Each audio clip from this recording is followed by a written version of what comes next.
ఓం శాంతి. అందరూ ఒక్క నిమిషం డీప్ సైలెంట్ ఆత్మని చూసుకుంటూ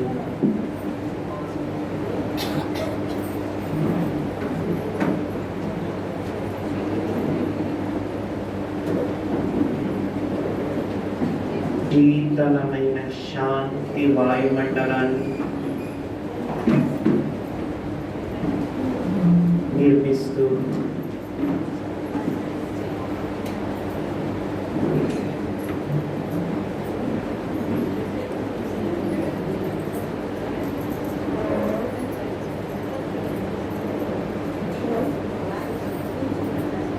ఈ వాయుమండలంలో ఒక దివ్య అలౌకికమైన తరంగాలని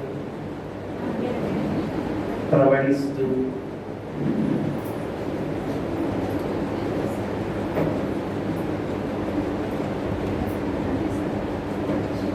మీ ఆత్మ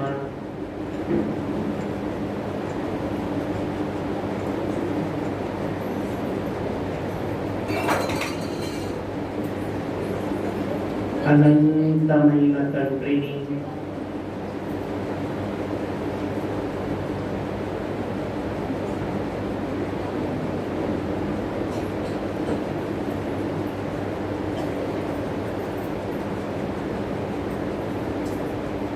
అర్థం చేసుకుంటున్నాను.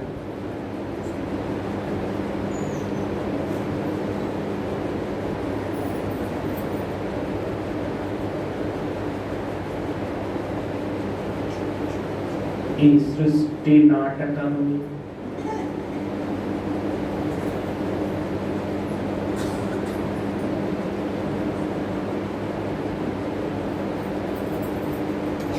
అర్థం చేసుకొని నా స్థితిని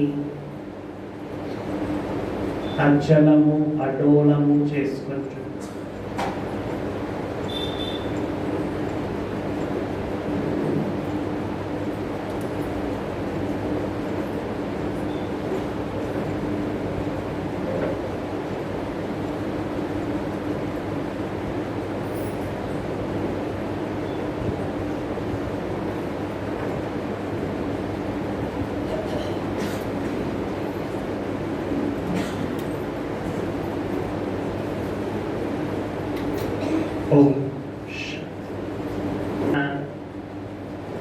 ముందుగా అందరికీ నేర్పించేది ఆల్ఫాబెట్.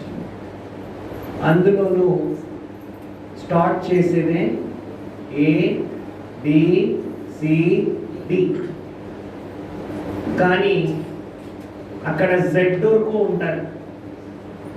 కానీ మన ఈశ్వర్య విశ్వవిద్యాలయంలో శివబాబా మనకి నేర్పేది కూడా ABCDనే.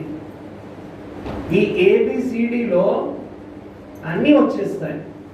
సృష్టి ఆది, మధ్యము, అంత్యము, అన్ని 5000 సంవత్సరాల చక్ర జ్ఞానము కూడా శివబాబా చెప్పే ABCDలో వస్తుంది. A అంటే ఆత్మ, B అంటే భగవంతుడు, C అంటే కాలచక్రము, D అంటే డ్రామా. ఈ 4 తెలుసుకుంటే అన్నీ వచ్చేసింది కదా. అక్కడ స్కూల్లో Z వరకు నేర్చుకోవాలి. ఇక్కడ బాబా ప్రతిరోజు మనకి ABCD చెప్తూనే ఉన్నాడు. ఇప్పటికి 86 సంవత్సరాలు గడిచినా కూడా మనం ఇంకా ABCD నేర్చుకుంటూనే ఉన్నాం. అవునా కాదా? ఇంకా మనకు ఆత్మ గురించి బాబా ఎంత చెప్తూనే ఉన్నారు. భగవంతుని యొక్క సత్య పరిచయాన్ని, భగవంతుని యొక్క సంబంధాన్ని ఎలా మనం ఇంకా లోతులో అర్థం చేసుకోవాలనేటువంటిది మనకు తెలియజేస్తున్నారు. ఈ సృష్టి సైకిల్ గురించి ఏ వేదాలు శాస్త్రాలలో లేనిది బాబా మనకి ఎంత చక్కగా సింపుల్గా చెప్పేస్తున్నాడు. అలానే డ్రామా మనమందరము కూడా ఒక్కరోజు కూడా ఈ పదాన్ని వినకుండా ఉండలేని మురళి ఉండదు. ఈ ABCD ఈ 4 పదాలు ప్రతి మురళిలోనూ ఉంటాయి. ప్రతిరోజు కూడా బాబా మనకి డ్రామా డ్రామా డ్రామా డ్రామా అని చెప్తుంటారు. మనమేమో ఆ పదాన్ని మాత్రం పట్టుకుంటాము, కానీ దాని లోపల రహస్యాలని మనం ఇంకా అర్థం చేసుకోలేము. ఈ సృష్టిలో ప్రతి ఒక్కరికి కూడా 5 తల్లులు ఉంటారు. 5 మా, 5 తల్లులు. ఒకటి పరమాత్మ, పరమాత్మ. రెండోది బడిమ, బ్రహ్మ. మూడోది మమ్మ. నాలుగోది ధర్తీమ. ఐదోది డ్రామ. ఈ 5 తల్లులు కూడా ప్రతి ఒక్కరికి కూడా ఈ సృష్టిలో ఉంటారన్నమాట. అయితే మా అనగానే దేవి అంటారు, శక్తి అంటారు, ఒక దేవత అంటారు. ఏదే ఒక మా అనగానే అందరికీ గుర్తొచ్చేది భుజాలు, అందరికీ గుర్తొచ్చేది ఆయుధాలు, అందరికీ గుర్తొచ్చేది ఆ ఒక అష్టభుజాలు. కానీ ఈరోజు మనము ఈ ఒక్క సెషన్లో అర్థం చేసుకుంటాము, డ్రామా అనేటువంటి ఈ తల్లికి 12 భుజాలు ఉన్నాయి. ఎన్ని భుజాలు? 12 భుజదారి. అక్కడైతే దేవి శక్తి అంటే 12 భుజాలు ఉంటాయి. ఇక్కడ మనము ఈరోజు అర్థం చేసుకుంటాము 12 భుజాలు. ఆ 12 భుజాలు లిస్ట్ చేస్తాను, ఆ తర్వాత మీకు అర్థం చేయిస్తాను. డ్రామా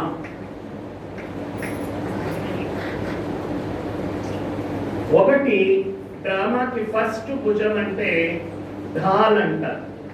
డాల్ అంటే ఏంటి? బొమ్మ కాదు. డాల్ అంటే ఈ యుద్ధం చేసేటప్పుడు ఎవరైతే కత్తిని పెట్టుకుని ఉంటారో రక్షించుకోవడానికి ఒక ఏం మారుతారు దాన్ని? డాలి అంటారా? డాల్ అంటారా? ఓకే. ఆ దాన్ని కూడా డ్రామా అనే దాన్ని ఒక భుజంగా మనము తెలుసుకోవచ్చు. ఈ 12 భుజాలని మీరు అర్థం చేసుకున్న తర్వాత ఒక్క భుజాన్ని ఒక్కదానన్నా మన జీవితంలో మనం అనుష్ఠానం చేసుకుంటే, దాన్ని ప్రాక్టికల్గా ప్రయోగంగా చేసుకుంటే మన జీవితాన్ని నిశ్చింత జీవితంగా పెట్టుకోవచ్చు. మన లైఫ్ని చింతాముక్తంగా పెట్టుకోవచ్చు.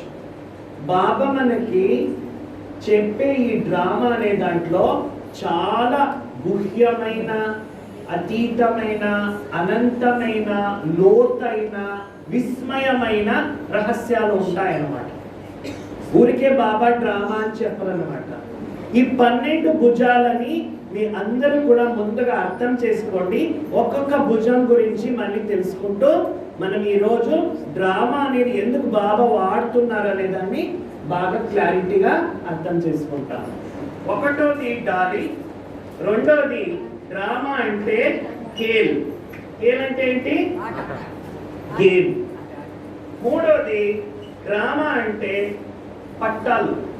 ట్రైన్ కి పట్టాలు ఎలా ఉంటాయి అలానే దీని ఏమంటారు? పట్రీ.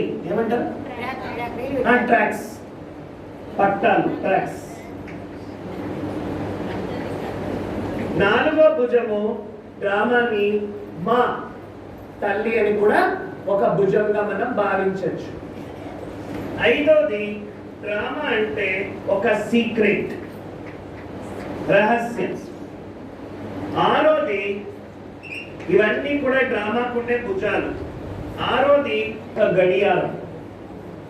ఏడోది డ్రామా అంటే లీలలు. లీలలు, కృష్ణలు లీలలు, శివలీలలు ఏదేదో చెప్తుంటారు కదా, ఈ డ్రామాలో కూడా లీలలు ఉంటాయి. ఎనిమిదోది డ్రామా అంటే నాటకం. నాటకం అంటే వేరే, ఆట అంటే వేరే. దేశమైనటువంటి స్వప్నం.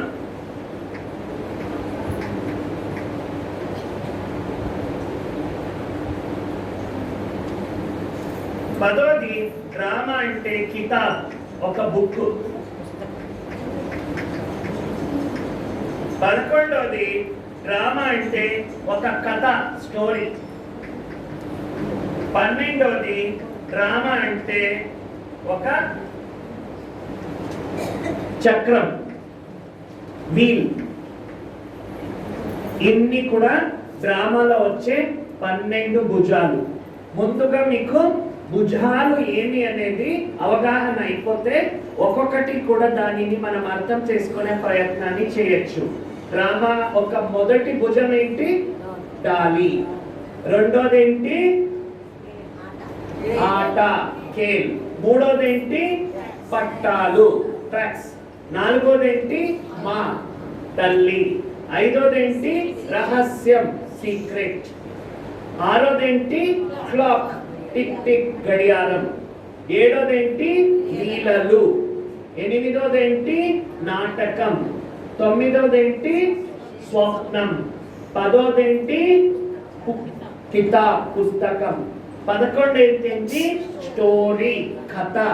12 చక్రం. ఇది ఒక రహస్యం ఉండేటువంటి భుజాలు. ఎందుకు ఈ 12 భుజాలని మనం అర్థం చేసుకోవాలి? ఈ డ్రామాలో ఈ 12 భుజాలని అర్థం చేసుకునేస్తే మనకి అసలు డ్రామా అంటే గాన ఏమి అనేది తెలుస్తుంది. దీంతో పాటు ఇంకా కొన్ని సీక్రెట్స్ ఉన్నాయి. ముందుగా ఇది మీకు అర్థం చేసి నేను ఆ సీక్రెట్స్ కూడా మీకు సారంగా చెప్తాను అనమాట. ఈ సృష్టిలో ఢాల్ అనే పదాన్ని బాబా ఎందుకు వాడారు? ఒక మురళిలో బాబా ఎంత మంచిగా చెప్పారంటే, డ్రామాని మీరు ఒక జోకుగా వాడద్దు, సీరియస్గా వాడాలి. డ్రామా ఎవరైతే ఆత్మాభిమాని స్థితిలో ఉండరో, ఎవరైతే పరమాత్మని కరెక్ట్గా గుర్తు చేసుకోరు, మురళి వినరు, వాళ్ళకి ఈ డ్రామా అనే దాన్ని, ఈ శబ్దాన్ని ఉపయోగించేందుకు కూడా వాళ్ళు అర్హులు కారు అని చెప్పారన్నమాట. డ్రామా అనే దాన్ని మీరు అన్నిటికీ ఉపయోగిస్తారు. కొంతమంది ఎందుకు క్లాసుకు రాలేదు? డ్రామాలో లేదు. ఎందుకు యోగం చేయలేదు? డ్రామాలో లేదు. ఎందుకు భోజనం చేయలేదు? దానికి మాత్రం చెప్పరు. డ్రామాని ఎక్కడ ఉపయోగించాలా? డాలి. ఎలా? ఒక యుద్ధంలో సైనికులు కత్తితో పాటు డాలి పెట్టుకుని ఉంటారు. వానికి ఎప్పుడైతే దెబ్బ తగులుతుంది, వాళ్ళపైన ఎప్పుడు దాని యొక్క ప్రహారం నడుస్తుంది, అప్పుడు రక్షణ కోసం మాత్రం దాన్ని వాడతారు కదా, సెక్యూరిటీ కోసం, సేఫ్టీ కోసం.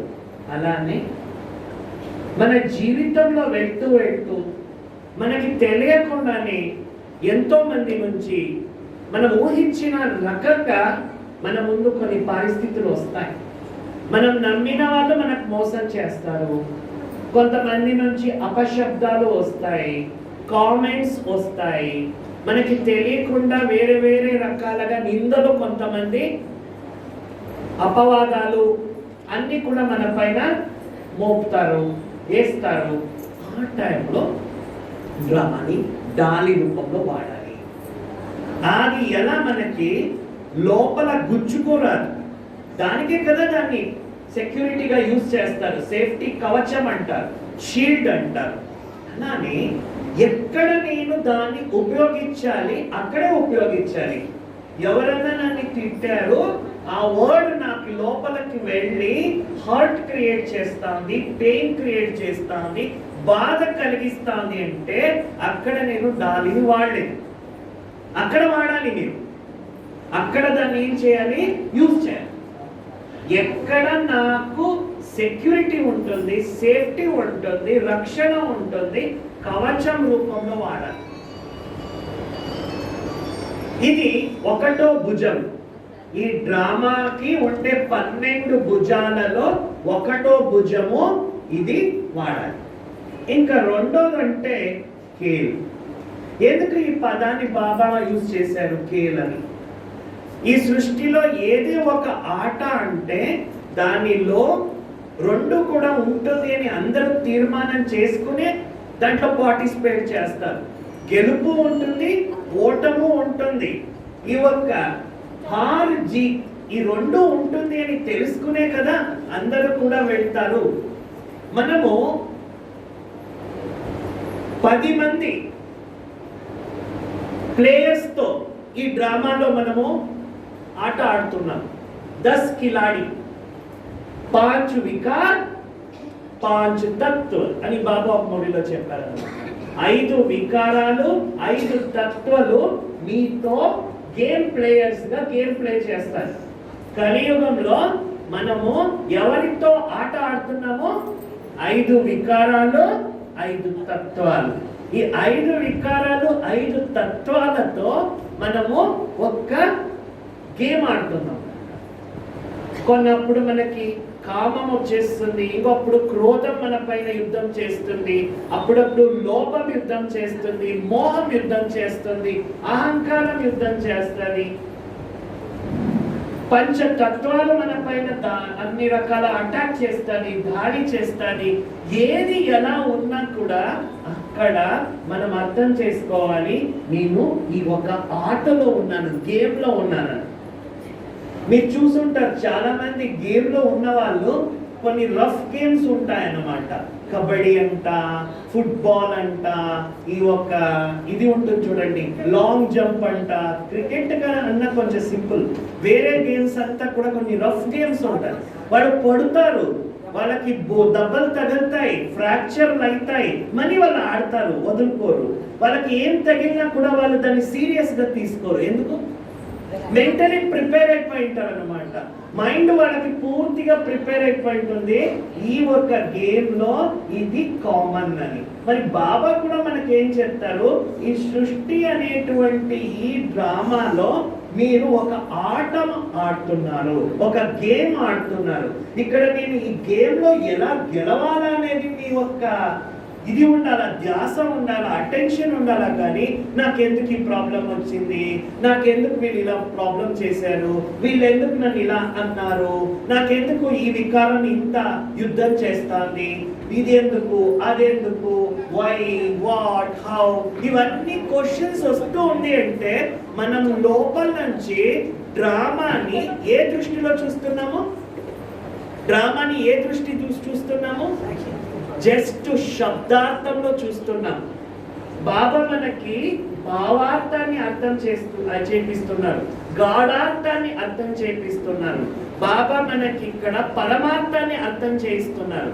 బాబా మనకి ఇక్కడ అనుభవార్థాన్ని అర్థం చేయిస్తున్నారు.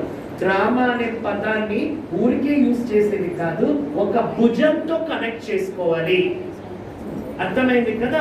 ఇక్కడే మనకి ఏదే ఒక సమస్య వచ్చినా కూడా ఆ సమస్యని మనం ఎలా చూడాలి, ఒక గేమ్ లాగా చూడాలి. ఎప్పుడు మనము మన మనోదృష్టిలో ఇది గేమ్ అని తెలుసుకుంటామో అప్పుడు మనము ఆ గేమ్ లో ఎలా మనము గెలవాలా అనేది మన ఫోకస్ ఉంటుంది. కానీ అక్కడ క్వశ్చన్ మార్కులు రాదు, అక్కడ టెన్షన్ రాదు, అక్కడ భయం రాదు, అక్కడ చింత రాదు, అక్కడ దుఃఖం టచ్ కాదు. నా మనసుకు దుఃఖం టచ్ అవుతాంది అంటే నేను డ్రామాని చూసే దృష్టిలో చూడడం నేను ఎలా చూస్తున్నానో డ్రామాని మర్చిపోయి పరవశమయ్యి నేను డ్రామా చేస్తున్నాను. అర్థమైందా మీకు? కాబట్టి డ్రామాని మనము ఒక భుజం రూపంలో చూడాలి. ఒక తల్లికి ఆదిశక్తికి ఎన్ని భుజాలు చూపిస్తారో అలా డ్రామా అనే ఒక శక్తికి 12 భుజాలలో ఏ భుజం అన్నా కూడా మనము మన జీవితంలో పెట్టుకొని మనం ముందుకు వెళ్ళాలి. అర్థమైందా? ఇది కేల్. మూడోది ఏంటి? పట్టాలు.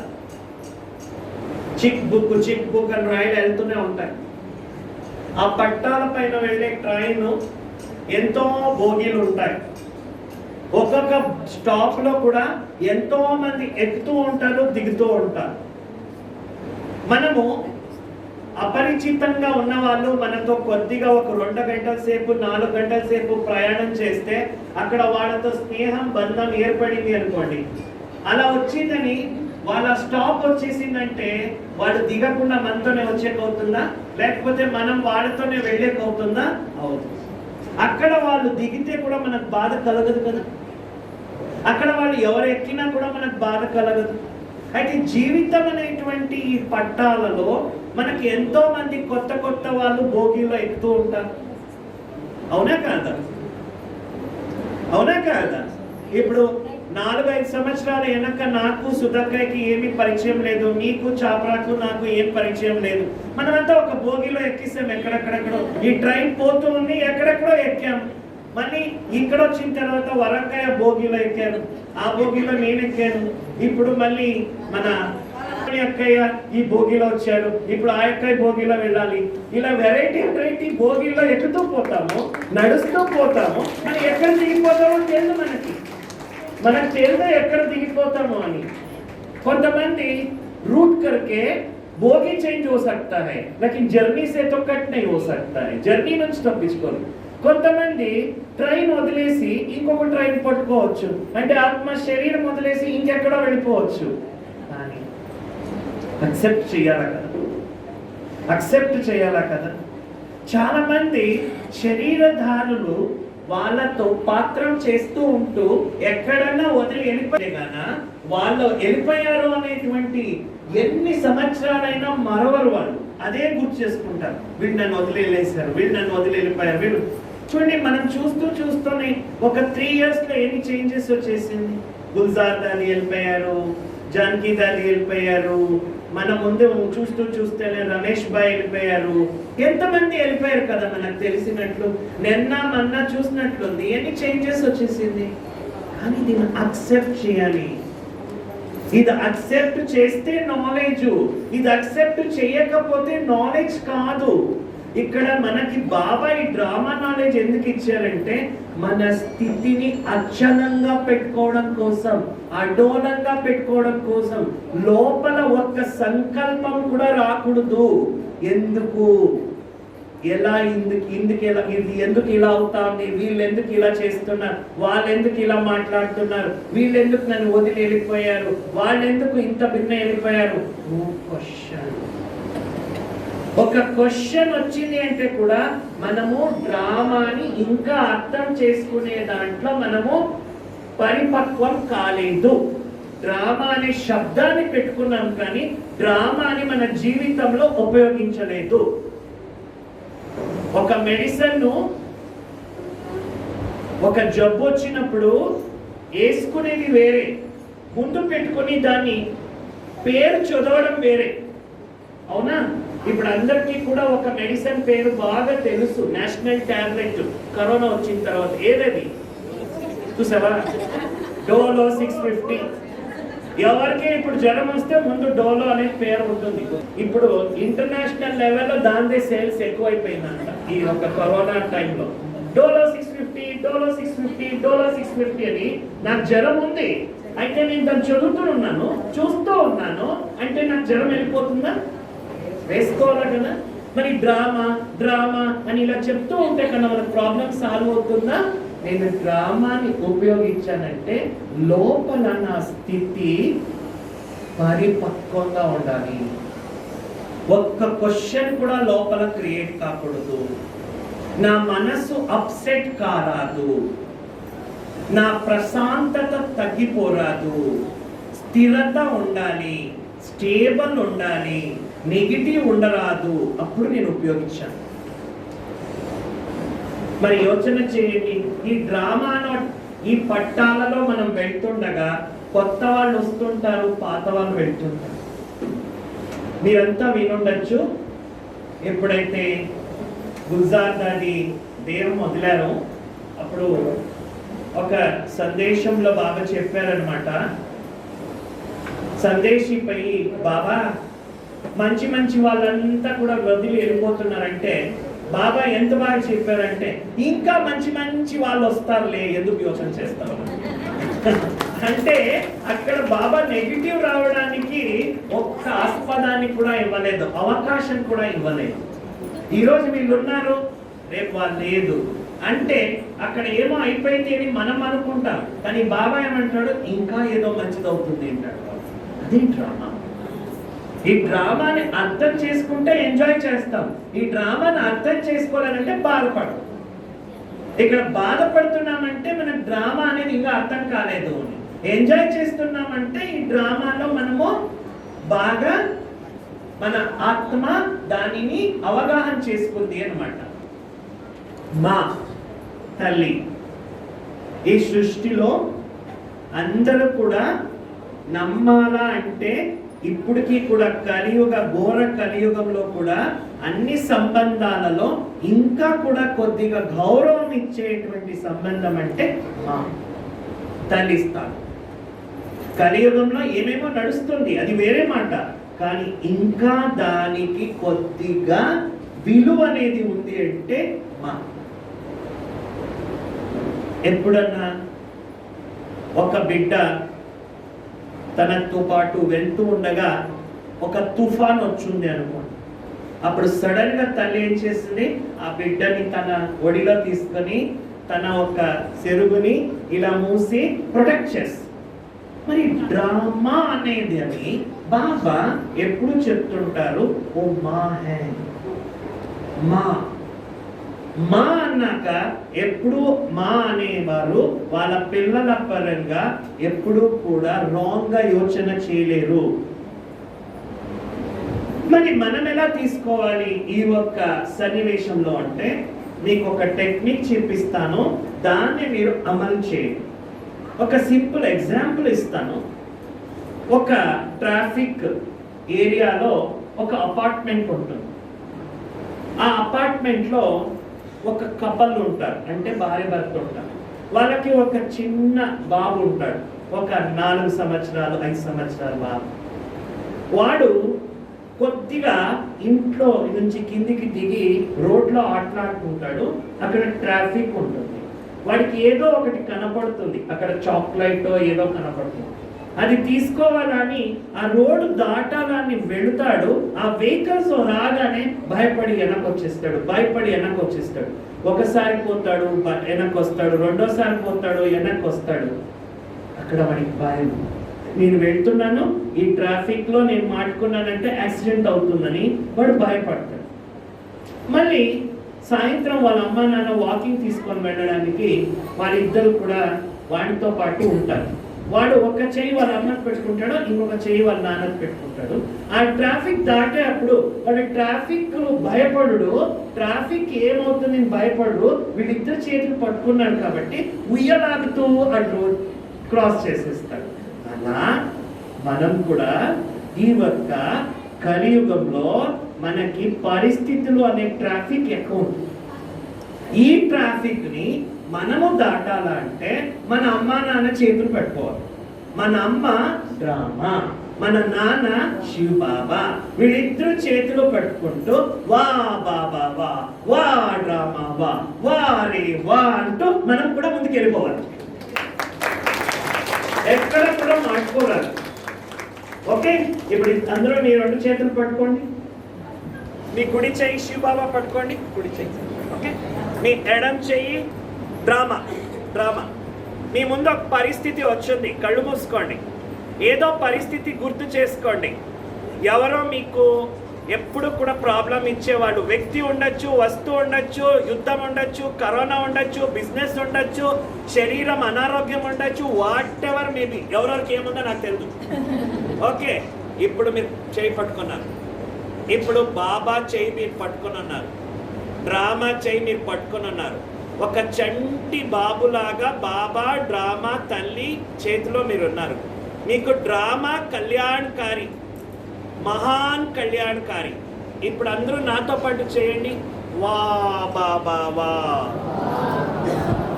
వా డ్రామా వా, వా రే వా, వా రే వా, వా రే వా. ఇలా చేస్తూ ఉండండి, నిశ్చింతంగా మీ ప్రాబ్లం దాటేస్తారు. ఎందుకంటే ఇద్దరు చేతులు పెట్టుకున్నారంటే నిశ్చింతంగా ఉంటారు. నిశ్చింతంగా ఉండడం అంటే లోపల కామ్నెస్. ఈ పాయింట్ మనకు గుర్తు రావాలి. ఎవరో చెప్పారు, ప్రాబ్లం అవుతుంది, అక్కడి నుంచి చింత స్టార్ట్ అయిపోతుంది. అప్పుడు గుర్తు చేసుకోండి, నా చెయ్యి ఎవరు పట్టుకున్నా. ఈ ప్రపంచానికే త్రిలోకినాథ్, ఈ ప్రపంచానికే డైరెక్టర్, ఈ ప్రపంచానికే క్రియేటర్, ఈ ప్రపంచానికే ప్రొడ్యూసర్ అయిన శివ బాబా. మళ్ళీ డ్రామా మా హై, కళ్యాణకారి డ్రామా, మహాన్ కళ్యాణకారి డ్రామా చేపడు. నాకు ఏమీ కాదు అనే నిశ్చింత స్థితిలో ఉండండి. ఆటోమేటిక్ గా మన ఒక డ్రామాలో ఉండే సీన్ మనకి మంచిగా మారిపోతుంది. అందుకే బాబా ఏమంటారు, కళ్యాణకారి అంటే మీరు అనుకున్నట్లంతా డ్రామా ఉంటుందని కాదు. కళ్యాణకారి అంటే మన స్థితి కళ్యాణకారిగా ఉంటే, మన స్థితి పాజిటివ్ గా ఉంటే అక్కడ పరిస్థితి పాజిటివ్ గా మారుతుంది. మన మనస్థితి పాజిటివ్ లేదంటే పరిస్థితి పాజిటివ్ కాదు. బాగా అర్థం చేసుకోండి అందరూ మాటలు అక్కయ్యలు. డ్రామా కళ్యాణకారి అంటే మనకి ఎట్లా అనుకూలం ఉంటే అట్లా ఉండేది కాదు. మన స్థితిని పాజిటివ్ గా పెట్టుకునేస్తే పరిస్థితులు నెగిటివ్ గా ఉన్నా అది పాజిటివ్ గా మారుతుంది. కానీ దానికి కావాల్సింది ఏంటి? స్థితి. ఆ స్థితి ఎలా వస్తుంది? లోపల ఒక స్మృతి. ఆ స్మృతిలో ఏముండాలి? డ్రామా నాకు తల్లి అనేది ఉండాలి. అర్థమైందా? అర్థమైందా? ఇంకా ఐదోది సీక్రెట్. డ్రామాలో ఎన్నో సీక్రెట్స్, ఒక రహస్యం. ఒక సినిమాలో సీక్రెట్ అంటే డిటెక్టివ్ అంటారు. ఒక సీరియల్లో సీక్రెట్ అంటే చాలా మంచిగా హిట్ అయిపోతుంది. మరి డ్రామాలలో సీక్రెట్స్ ఉంటాయి. డ్రామా అంటే అన్నీ తెలిసిపోతే కానీ ఏమంటారు? అయ్యో ఒక థ్రిల్లే లేదు అంటారు. ఎవరికన్నా మీరు ఏదన్నా ఒక సినిమా మళ్ళీ ఏదైనా ఒక సీరియల్ కథ అడిగితే ఏం చెప్పేవారు? నువ్వు పై చూడు, అన్ని నేను చెప్పేస్తే నీకు చూసే థ్రిల్ ఉండదు. మరి బాబా కూడా అలానే చెప్తాడు. ఈ డ్రామా అంటే సీక్రెట్, ఈ సీక్రెట్ అంటే రహస్యం. ఈ రహస్యాన్ని మీరు వెయిట్ అండ్ సీ అంటారు. ఏమంటాడు బాబా? Wait and see. చూడండి, బ్రహ్మ బాబా వెళ్ళిపోయినాక ఈ డ్రామా ఇంత వండర్ఫుల్ అవుతుందని ఎవరు అనుకోలేదు. దాదీలు వెళ్ళిపోయినా కూడా యజ్ఞం ఎంత బాగా ఇంకా అభివృద్ధి అవుతూనే ఉంది, ఇంకా అవుతూనే ఉంటుంది. బాబా బ్రహ్మ బాబా లేకపోతే యజ్ఞం నిలవలేదు, మమ్మ లేకపోతే యజ్ఞం నిలవలేదు సాకారంగా, దాది లేకపోతే యజ్ఞం నిలవలేదు. ఎందుకంటే ఇది శివ బాబా యజ్ఞం. ఎవరు యజ్ఞమో? సో ఇక్కడ కోడి కుయ్యకపోతే తెల్లవారిపోదు, పూజారి లేకపోతే అమావాస్య ఆగిపోదు అని చెప్తారు కదా. అలా ఎవరు లేని లేకపోని ఈ డ్రామా నడుస్తుంది. ఎందుకంటే ఈ డ్రామాలో సీక్రెట్లు ఉన్నాయి. మన జీవితంలో ఒక పరిస్థితి వచ్చినప్పుడు మనం ఏకకాలదర్శి అయ్యి ఆ పరిస్థితిని చూస్తాం. ఎలా చూస్తాము? ఏకకాలదర్శి. కానీ ఎవరైతే త్రికాలదర్శి అయ్యి ఆ పరిస్థితిని చూస్తారో వారికి డ్రామా సీక్రెట్ అర్థమవుతుంది. మనకు వర్తమానంలో చూసుకుని మనము పరిస్థితి ఎందుకు ఇలా ఉంది అనే దాన్ని యోచన చేస్తాం. కానీ బాబా ఏమంటాడో, నువ్వు వర్తమానాన్ని చూసావంటే ఎప్పుడు కూడా ఈ డ్రామాను అర్థం చేసుకోలేవు. ఇది ఒక సీక్రెట్. కొద్దిగా ఆగి కొంచెం సమయం మనం గాన వెయిట్ చేస్తే కొంచెం టైం తర్వాత ఆ సీక్రెట్ ఓపెన్ అవుతుంది. ఆ సీక్రెట్ ఓపెన్ అయ్యే వరకు మనకి కొద్దిగా ఏం కావాలి? ఓపిక కావాలి. ఆ ఓపిక లేదు మనకి. ఒకసారి ఒక ఎగ్జాంపుల్ ఒక అక్క ఇచ్చారు, అది నేను మీకు షేర్ చేస్తాను. ఒక లయన్స్ క్లబ్లో ఒక పెద్ద అచీవర్ బ్రదర్ ఉండేవారు. వారు చాలా సోషల్ సర్వీస్ చేసి ఒక అవార్డు తీసుకోవాలా అని వాళ్ళకి ఫారిన్ నుంచి టికెట్లు బుక్ అయి ఉంటుంది. ఆ అన్నయ్య అప్పుడప్పుడే కొంచెము మెడిటేషన్ నేర్చుకుని బాబాని అర్థం చేసుకుంటే ఉండేటువంటి కొత్తగా నాలెడ్జ్ తీసుకుని ఒక 6 months అయి ఉంటుంది. అయితే అక్కడ డ్రామాలో ఒక ట్విస్ట్, ఒక ఆటంకం వస్తుంది. ఆ అన్నయ్య ఇంకేమి వారం రోజులు ఉంటుంది ఫారిన్కి వెళ్ళడానికి, ఒక అవార్డు తీసుకోవడానికి. అతడికి 2 కాళ్ళకి యాక్సిడెంట్ అయి ఫ్రాక్చర్ అయిపోతుంది. అప్పుడు అతను హాస్పిటలైజ్ అవుతాడు. చాలా చిరాకు, బాబా పైన చిరాకు, డ్రామా పైన చిరాకు, బీకేస్ పైన చిరాకు.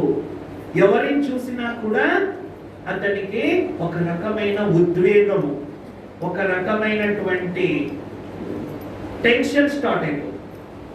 ఎందుకు ఇలా అయింది, ఎందుకు ఇలా అయింది, ఈ కాలు ఫ్రాక్చర్ ఇప్పుడే కావాలా, నేను అవార్డు తీసుకున్న తర్వాత కావచ్చు కదా, ఏ బాబానో లేదు, ఎవరో లేదు అని నెగిటివ్ మైండ్ సెట్ క్రియేట్ అవుతుంది. అప్పుడు బీకే అక్కయ్యలో ఆ అన్నయ్యకి కొద్దిగా బాబా ప్రసాదం తీసుకొని వచ్చి పలకరిస్తామని వస్తే అతను వాళ్ళతో కూడా మంచిగా మాట్లాడకుండా కొద్దిగా చిరాకుతో మాట్లాడతాడు. ఏ బాబానో లేదు, ఏమీ లేదు, ఇవన్నీ కూడా ఊరికే చెప్తున్నారు, బాబా ఉంటే నాకు ఎందుకు ఇలా కాళ్ళకి యాక్సిడెంట్ అవుతుంది, అలా ఇలా అని చెప్పేసి వెళ్ళిపోతాడు. సరే అక్కయ్యలు అతని స్టేట్ ఆఫ్ మైండ్ ఇప్పుడు బాగాలేదు అనేసి అతని పైన శుభభావన పెట్టుకొని సెంటర్కి వెళ్ళిపోతాడు. ఒక 20 రోజుల తర్వాత ఒక న్యూస్ పేపర్ వస్తుంది. ఆ న్యూస్ పేపర్లో ఏ ఫ్లైట్ ఇతని ఎక్కాలో అది క్రాష్ అయిపోయింది. ఆ క్రాష్ అయిపోయిన తర్వాత ఇతని ఒక మైండ్ సెట్ మారిపోయి మాట ట్యూన్ మారిపోతుంది. వా బాబా వా, నా జీవితాన్ని మళ్ళీ మరొకసారి ఇస్తారు. వా బాబా, నాకు ఏ అవార్డు వద్దు, నాకు ఎవరిని ఏమీ వద్దు, నాకు మరుజన్మ ఇచ్చేసావు, థ్యాంక్ యూ బాబా, శుక్రియా బాబా అని మారిపోతుంది. ఎందుకు వచ్చింది డ్రామాలో ఆ ట్విస్ట్? ఆ డ్రామాలో ఆ సీక్రెట్ ఏంటి? ఆ సీక్రెట్ ఏంటి అప్పుడే తెలియలేదు, ఒక 15-20 రోజుల తర్వాత తెలిసింది. మన జీవితంలోనూ ఒక్కొక్క పరిస్థితి కొంతమందికి వారంలో తెలుస్తుంది, కొంతమందికి ఒక నెలలో తెలుస్తుంది, కొంతమందికి ఒక సంవత్సరంలో తెలుస్తుంది, కొంతమందికి 2-3 సంవత్సరాలు పడుతుంది. ప్రతి ఒక్కటి కూడా మన ఆత్మ కర్మల అకౌంట్ ప్రకారంగా సీక్రెట్ ఓపెన్ అవుతుంది. బాగా అర్థం చేసుకో. దానినే బాబా ఏమంటాడు, నీ కర్మల ఖాతాలు. మన కర్మల ఖాతాలు చాలా స్ట్రాంగ్ ఉంటే సీక్రెట్ లేట్ గా ఓపెన్ అవుతాయి. మన కర్మల ఖాతాలు లైట్ గా ఉంటే సీక్రెట్ త్వరగా ఓపెన్ అయిపోతుంది. సో ఇలా ఈ సృష్టి నాటకంలో ఒక్కొక్క పరిస్థితి కూడా ఏదో సీక్రెట్ ఉంటుంది. మీకు ఏదైనా ప్రాబ్లం వచ్చింది అనుకోండి, ఆ ప్రాబ్లం సాల్వ్ కాలేదనుకోండి, ఎవరు దావా ఎడతాము, ఎవరు వాళ్ళు జ్యోతిష్యుల దగ్గర వెళ్తాము, పండితుల దగ్గర వెళ్తాము అని మోసపోవద్దు. దీంట్లో ఏదో సీక్రెట్ ఉంది, ఈ డ్రామాలో ఏదో ఒక మార్పు రావాలి, ఇది తెలుసుకునే ప్రయత్నం చేయండి. ఆ సీక్రెట్ ఏమి అనే దాని గురించి యోచన చేయండి, అంతేగాని ఆ సమస్య గురించి యోచన చేయొద్దు. బాబా ఎన్నోసార్లు మురళిలో చెప్తుంటారు, బచ్చే సమస్య స్వరూప్ నిహి బనో సమాధాన స్వరూప్ బనో అని.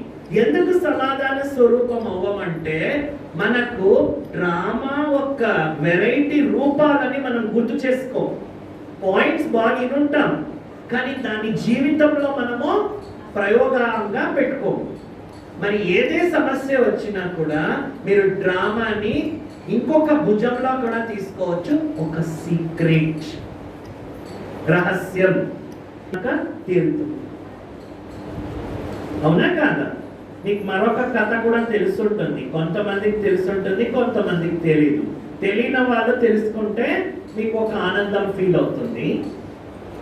ఒకసారి ఒక రాజు, అక్బర్ బీర్బల్ అంటారు కదా, తెలుసు కదా, అక్బర్ బీర్బల్ ఇద్దరు కూడా ఉంటారు. వాళ్ళ రాజ్యంలో ఒక రాజు మరియు ఒక మంత్రి ఇద్దరు కూడా వేటకి వెళ్తారు. వేటకి వెళ్ళినప్పుడు అక్కడ ఏమవుతుంది, రాజు మరియు మంత్రి ఎవరైతే ఉంటారో వాళ్ళిద్దరూ కూడా ఎక్కడో వెళ్తూ ఎక్కడో విడిపోతారు. అక్కడ ఒక ఇది ఏమంటారు, షికార్, వేట ఆడుతున్నప్పుడు ఆ చెయ్యి బట్టన వేలు ఏమవుతుంది, కట్ అయిపోతుంది. అప్పుడు ఏం చేస్తారు, ఆ రాజు చాలా బాధపడుతుంటాడు. అది పడుతుండగా అక్కడ జంగల్లో ఉంటారు కదా అడవి మనుషులు, వాళ్ళు వచ్చేసి రాజును పట్టుకొని ఆ దేవికి, వాళ్ళ అడవి దేవుడికి బలి ఇవ్వాలని తీసుకువెళ్తారు. అప్పుడు బలిచ్చే ముందు వాళ్ళు గమనిస్తారు, ఇతని వేలు వచ్చి డ్యామేజ్ అయింది అని చెప్పి, ఇది పనికిరాదు. ఎందుకు పనికిరాదు ఏమంటారు, ఏదన్నా ఒక మూర్తి కొద్దిగా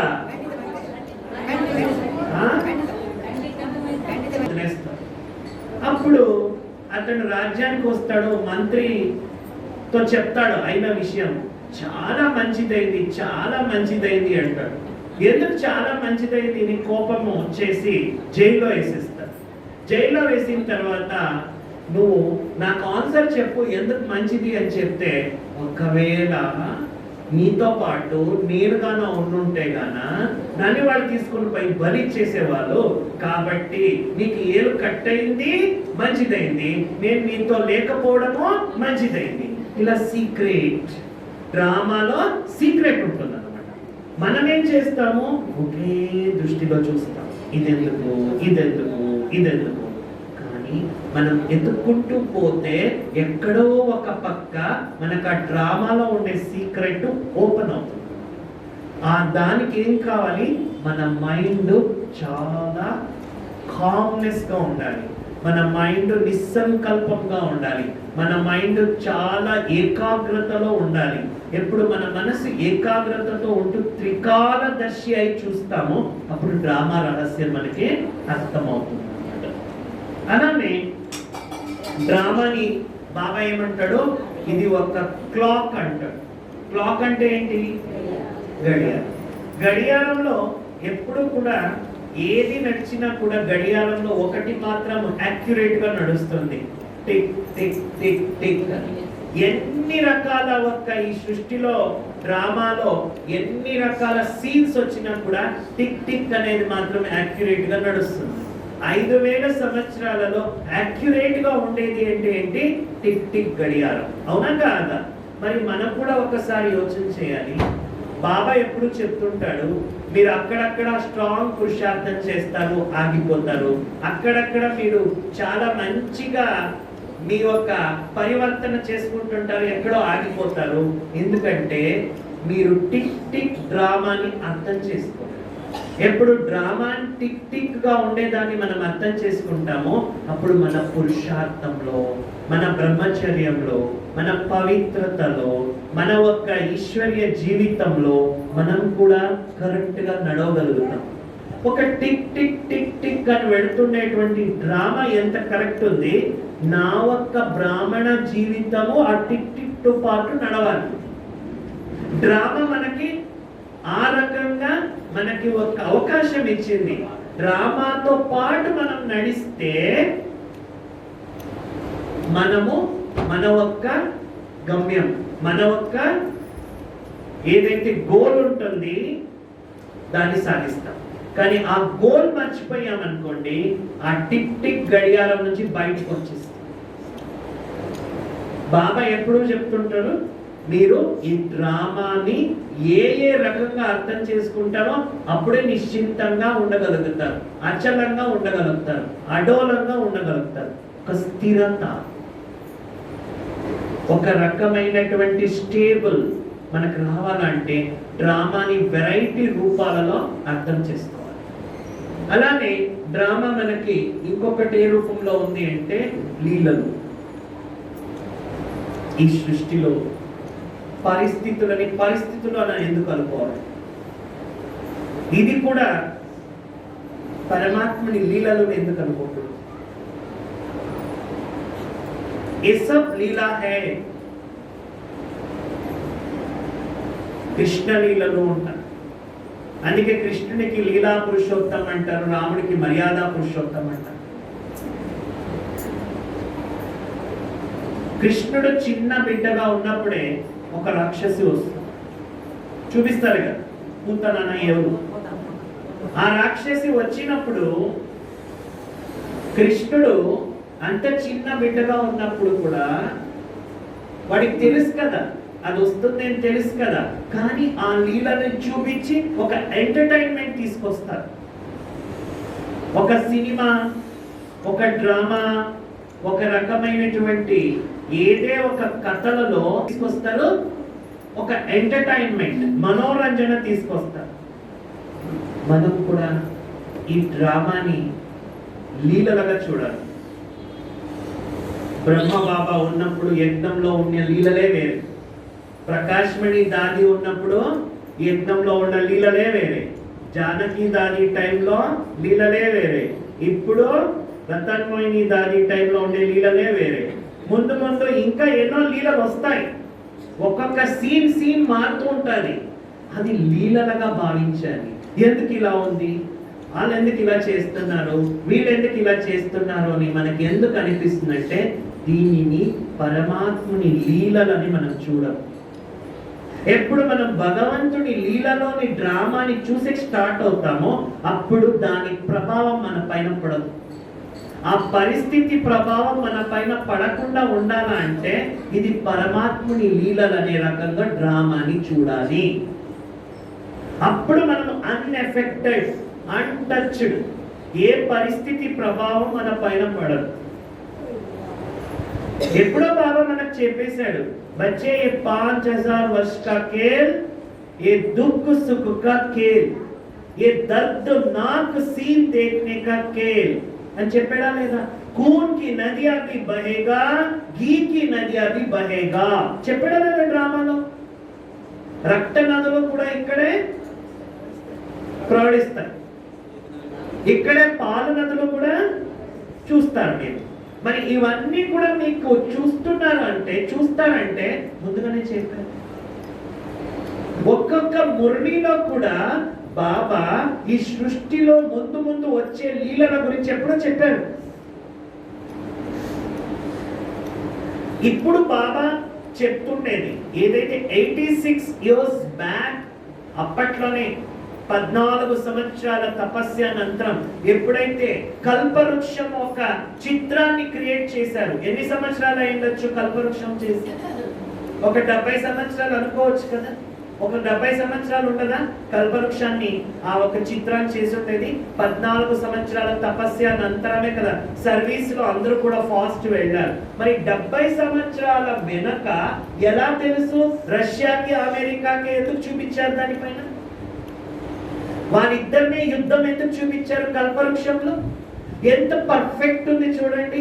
ఇప్పుడు యుద్ధానికి నాంది, యుద్ధానికి ఒక ఫౌండేషన్, యుద్ధానికి ఒక బీజం స్టార్ట్ అయిందా లేదా? రష్యా యుక్రెయిన్ ఉంది, కానీ యుక్రెయిన్ ఎప్పుడైతే వీక్ అవుతుంది అప్పుడు అమెరికా రష్యాతో డెఫినెట్లీ యుద్ధం చేస్తుంది. ఇక్కడ ఏదో ఒక ట్విస్ట్ ఉంది.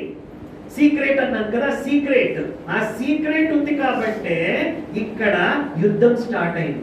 మరి బాబా ఎప్పుడో చెప్పేశాడు కదా, వచ్చే ఏసే ఆయేగా, మీరు అనుకున్న ఒక్కొక్క వస్తువు కూడా చాలా కాస్ట్లీ అవుతుంది అని చెప్పాడు బాబా. ఇలాంటి పరిస్థితులు వస్తుంది, మీకు ఒక్క బొట్టు నీళ్లు కూడా దొరకదు. మీ చేతిలో ఉండే బంగారు ఉంగరం ఇచ్చినా కూడా ఒక్క బొట్టు నీళ్లు దొరకదు. అలాంటి పరిస్థితులు వస్తుంది అని బాబా ఎప్పుడో చెప్పాడు.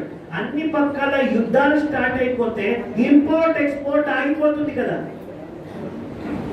అవునా కాదా? డీజిల్ రేట్ పెరిగిపోతుంది, గ్యాస్ రేట్ పెరిగిపోతుంది, పెట్రోల్ రేట్ పెరిగిపోతుంది, ఇనుము రేట్ పెరిగిపోతుంది, సిమెంట్ రేట్ పెరిగిపోతుంది. అందరి యొక్క జీవితాలు మారిపోతుంది. మరి ఇది ఎందుకు అవుతుంది మనం క్వశ్చన్ వేసుకుంటే గాన దీనికి ఆన్సర్ లేదు. మనకి ఎప్పుడో బాబా చెప్పారు కాబట్టి ఈ డ్రామాలో అన్ని లీలలు వస్తాం. ఫినిష్. ఏ డ్రామా కా లీలా ఒకటే క్వశ్చన్ మార్క్. చాలా మంది ఏం చేస్తారంటే బాబా పిల్లలు అయినప్పటికీ కూడా టీవీలో న్యూస్లు చూస్తూ లౌకిక వాళ్ళ రకంగానే మాట్లాడుతున్నారంటే మురళి ఏం అర్థం అవుతాం? మురళి నీకు నిజంగా అర్థమైంది అంటే అక్కడ వచ్చే ఒక్కొక్క సీన్ కూడా మహాభారత యుద్ధం అని బాబా ఎప్పుడు చెప్పాడు, కౌరవ గవర్నమెంట్ అని ఎప్పుడు చెప్పారు. చూసుంటారు కదా వాళ్ళ క్యాబినెట్ లో ఎలా పోట్లాడుకుంటుంటారు ఒకరొకరు. వాళ్ళంతా మినిస్టర్లు, వాళ్ళంతా ప్రపంచాన్ని పరిపాలన చేసేటువంటి కలియుగ మహారాజులు. వాళ్ళని చూసినప్పుడు మనం ఎప్పుడు కామెంట్ చేయరాదు, వీళ్ళు ఎందుకు ఇలా చేస్తున్నారు, వాళ్ళు ఎందుకు, ఈ మినిస్టర్స్ అని ఆ మినిస్టర్. నో, మనకు బాబా చెప్పేశారు ఏ ఖేల్ హై, వీళ్ళది ఆట. రావణ గవర్నమెంట్ ఇలానే ఉంటుంది, కలియుగ గవర్నమెంట్ ఇలానే ఉంటుంది. వాళ్ళదందరి లీలలు కూడా మనం చూస్తున్నాము. ఇవన్నీ గుర్తుకు రావాలి మనకి. బాబా చెప్పిన మురళి పాయింట్స్ బయట ప్రపంచం న్యూస్ చూసినప్పుడు, న్యూస్ పేపర్ చదివినప్పుడు మనకి గుర్తొచ్చింది అంటే మనకి బాబా ఒక్క డ్రామా రహస్యాలు మన లోపల దాగి ఉంది, స్టోర్ అయింది అని. మనకి ఏమీ గుర్తు లేకుండా అయ్యో ఇక్కడ ఇలా అయిపోతామంట, అక్కడ ఇలా అయిపోతుందంట, మనం కూడా ఉద్వేగంలో రావడము, టెన్షన్ లో రావడం, స్ట్రెస్ లో రావడము. 4 మందితో మనం కూడా తెలిసిందా మీకు అక్కడేమో యుద్ధం స్టార్ట్ అయిందంట, తెలిసిందా మీకు అక్కడేమో గొడవలు అవుతాం. మరి ఏంటి బీకేస్, మరి ఏంటి పరిపక్వత మనకి? మనం ఏ అస్త్రం పెట్టుకొని ఉన్నాం? మరి మన దగ్గర ఏ అస్త్రాన్ని మనము యూజ్ చేస్తున్నాం? డ్రామా అస్త్రాన్ని అక్కడ యూజ్ చేస్తున్నామా, లేకపోతే మనము కలియుగ పార్టీ లాగా కలియుగంగా ఆలోచన చేస్తున్నామా? ఇక్కడ మన సంస్కారం, మన స్థితి, మన స్మృతి, మన స్వరూపం ప్రతి ఒక్కటి కూడా నిర్భయం చేసేందుకే బాబా మనకి ముందుగానే డ్రామాలో ఏమేమి సీన్లు వస్తుంది ముందుగానే చెప్పాడు. ఎందుకు చెప్పాడు బాబా మనకి ముందుగానే? 40 సంవత్సరాలు 50 సంవత్సరాలు వెనక చెప్పినది ప్రతి ఒక్కటి ఇప్పుడు ప్రాక్టికల్ అవుతుంది. కరోనా గురించి మనం ఇప్పుడు తెలుసుకుంటున్నాం. 80వ సంవత్సరం 81వ సంవత్సరంలో డాక్టర్లతో మాట్లాడుతూ బాబా ఎప్పుడో చెప్పేస్తున్నారు ఇలాంటి రోగాలు వస్తాయి, దానికి మందులు కనిపెట్టకుండా, బెడ్లు లేకుండా చాలా మంది చాలా దేహాలు వదిలేస్తారు, అలజడిలో వస్తారు, అన్ని కూడా మారిపోతుందని ఎప్పుడో చెప్పారు బాబా. మరి అన్ని సీక్రెట్లు తెలుసుకుని మనం ఎందుకు బాధపడాలా? మనకి ఎందుకు మరి బాధ వస్తుంది? మనం ఎందుకు ఆ క్వశ్చన్? ప్రపంచం వార్తలు వింటూ రావణుని మురుడి అవన్నీ వింటున్నా కూడా మనకు బాబా చెప్పిన మురళీ పాయింట్స్ గుర్తురా. మనకు బాబా ముందుగానే అలర్ట్ చేశారన్నమాట, ఇలానే అవుతుంది. ఇప్పుడు మీరు చూస్తుండేది రిహార్సల్, ముందు ముందు వచ్చేది ఇంకా ప్రాక్టికల్ గా ఎలా ఉంటది భయంకరంగా ఉంటుంది. మరి అలాంటి భయంకర పరిస్థితిలో కూడా నేను కొద్దిగా కూడా షేక్ కాకూడదు. అంటే నన్ను నేను అంత స్ట్రాంగ్ గా పెట్టుకోవాలా అంటే ఈ డ్రామా లీలల్ని అర్థం చేసుకో. ఇది డ్రామా లీలలు. ఈ డ్రామా నేను అర్థం చేసుకుంటూ ఉంటే, ఈ డ్రామా నాకు అర్థం అవుతూ ఉంటే లోపల నా ఆత్మ ఎంజాయ్ చేస్తా. ఇలానే ఉంటుంది, ఇలానే ఉంటుంది, ఇలానే వస్తుంది, ఇలానే వస్తుంది అని మనకి బాబా ఎప్పుడో ప్రిపరేషన్ చేస్తున్నారు. అలానే డ్రామా అనేది ఒక నాటకం అని ఎందుకు చెప్పారంటే, ఈ ఒక్క మైదానంలో ఆడేదాన్ని మనం ఆట అంటాము, స్టేజ్ పైన చేసేదాన్ని నాటకం అంటాం. అవునా? ఈ డ్రామాలో ఎవరిని ఎవరు చూసినా కూడా ఈ నాటకం మనం మంచిగా చేయలేము. ఫర్ ఎగ్జాంపుల్, ఒకే వేదిక పైన ఒక 10 మంది ఒక గ్రూప్ డాన్స్ చేయాలనుకోండి, వారి స్టెప్ గురించి వారికి అటెన్షన్ ఉంటే వాళ్ళు మంచిగా పర్ఫామ్ చేస్తారు. వారు చేసే స్టెప్పును మర్చిపోయి పక్క వాళ్ళు ఎలా చేస్తారు, కరెక్ట్ గా చేస్తారా లేదా, రైట్ గా చేస్తారా లేదా, వీళ్ళు తప్పుగా స్టెప్ వేస్తారా అని అటువైపు డైవర్ట్ అయిపోయిందంటే వీళ్ళ స్టెప్ ఏమైపోతుంది, రాంగ్. మనం అందరం కూడా ఈ డ్రామా అనే వేదికలో ఉన్నాం. కొంతమంది టెన్షన్ చేసుకుంటారు ప్రాబ్లం వచ్చినప్పుడు, కొంతమంది అప్సెట్ చేసుకుంటారు, కొంతమంది ఏడుస్తారు, కొంతమంది అందరికీ చెప్పుకుంటూ వస్తారు, కొంతమంది విస్తారంగా చేస్తారు. వాళ్ళ స్టెప్లు వాళ్ళు వేస్తున్నారు, వాళ్ళ స్టెప్లు వాళ్ళు వేస్తున్నారు. మరి నేనే స్టెప్ వేయాలి? ఇది డ్రామా. వాళ్ళు ఎలా చేస్తున్నారో అది కాపీ చేశానంటే నా స్టెప్ నేను వేయలేదు. ఒక పరిస్థితి అనేది నా దగ్గరకు వచ్చినప్పుడు నేను ఎలా స్టెప్ వేయాలి? మీ అందరూ చూసుంటారు, ఈ దాండియా ఆడతారు, డాన్స్. దాండియా తెలుసా?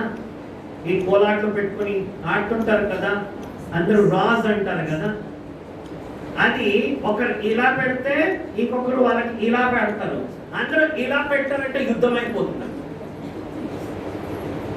డాన్స్ యుద్ధంగా మారిపోతుంది. ఎప్పుడో ఒకరినొకరు సేమ్ స్టెప్ వేస్తే యుద్ధంగా మారిపోతుంది. కానీ దానికి అనుగుణంగా నేను మంచిగా దానికి ఒక ట్విస్ట్ చేశానంటే అక్కడ డాన్స్ గా మాట్లాడు. మరి బాబా కూడా మనకి ఏం చెప్తారు?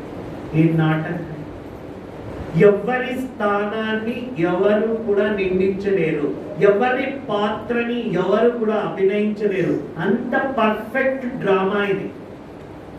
నా స్థానం ఖాళీ అయిపోతే నా స్థానంలో ఇంకొకరు వచ్చి నాదే పార్ట్ చేయలేరు. మీ స్థానం ఖాళీ అయిపోతే మీదే స్థానంలో ఇంకొకరు వచ్చి పార్ట్ చేయలేరు. అంత యూనిక్ డ్రామా ఇది. ఇదే వేదిక పైన ఒక్కొక్కరిది ఒక్కొక్క సంకల్పం, ఒక్కరిదొక్కరిది దృష్టి వేరే, వృత్తి వేరే, సంస్కారం వేరే, స్వభావం వేరే. కాపీనే కాదు ఇక్కడ. అటువంటి వెరైటీ డ్రామా. మరి నాకు ఎందుకు క్వశ్చన్ వస్తుంది? ఇవన్నీ తెలుసు, నాకు బాగా తెలుసు, పాయింట్ ఇంటూనే ఉంటాను డ్రామా డ్రామా అని. కానీ ఎదుటి వారు ఎప్పుడన్నా మనతో వారి స్వభావాన్ని వ్యక్తం చేసినప్పుడు మన మనస్సులో ఎందుకు క్వశ్చన్స్ వస్తుంది? ఆ సమయంలో ఏమై ఉంటుంది? మనకి ఏమై ఉంటుంది? ఈ డ్రామాని మర్చిపోయి ఉంటాము. మనమందరూ విభిన్నమైన పాత్రధారులు అనేది మర్చిపోయి ఉంటాము. మన స్టెప్ మనం వేయాలని మర్చిపోయి ఇంకొకరి స్టెప్ ని వెళ్తాం. అక్కడ మన స్టెప్ పాడైపోతుంది. ఇది నాటకం. నాటకం అని చెప్పిన తర్వాత ఇక్కడ బాధపడేందుకు ఏముంది? నాటకం అంటే ఒకే పదంలో చెప్పచ్చు, not real. Not real. Real కానిదాన్ని నాటకం అంటారు. నువ్వేదో నాటకం చేస్తున్నావు, నాటకం అంటే ఆ పదం చూడండి. రియల్ లైఫ్ అప్లై చేయాలా అంటే మాత్రం బాధపడతారు. డ్రామాలో డ్రామా చేయమంటే మాత్రం బాగా చేస్తారు. అంటే సాక్షి దృష్టిలో డ్రామాని చూడడం లేదు. బాబా ఎక్కడున్నాడో అక్కడ ఉంటూ మనం ఇక్కడ చూస్తే మనకు మంచిగా అనిపిస్తుంది. మనం ఇక్కడే ఉండి డ్రామాని చూస్తాం కదా, అందుకే మనకు కష్టం అనిపిస్తుంది.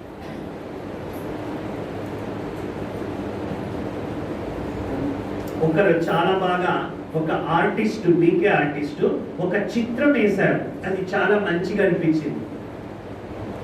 పరంధామం నుంచి ఒక ఉయ్యలను గీశారన్నమాట. జోల ఉయ్యలు, స్వింగ్. దానిలో ఒక చిన్న పాప కూర్చొని ఊగుతూ ఉందన్నమాట. Come let us play the game అని రాశారనమాట. Come let us play the game అంటే ఎక్కడ కనెక్ట్ అయ్యేది? పరంధామ్. ఎక్కడికి వచ్చి ఉండేది? స్టేజ్. ఎక్కడ గేమ్ ఆడుతుండేది? సాకారంలో. మనం కూడా అలా తెలుసుకోవచ్చు కదా. ఏదన్నా పరిస్థితి వచ్చినప్పుడు ఆ పరిస్థితికి టచ్ అవుతున్నామంటే మట్టికి టచ్ అవుతున్నాం. మనం ఉయ్యాల్లో కూర్చోవచ్చు కదా, ఆ విజువలైజేషన్ చేసుకోవచ్చు కదా.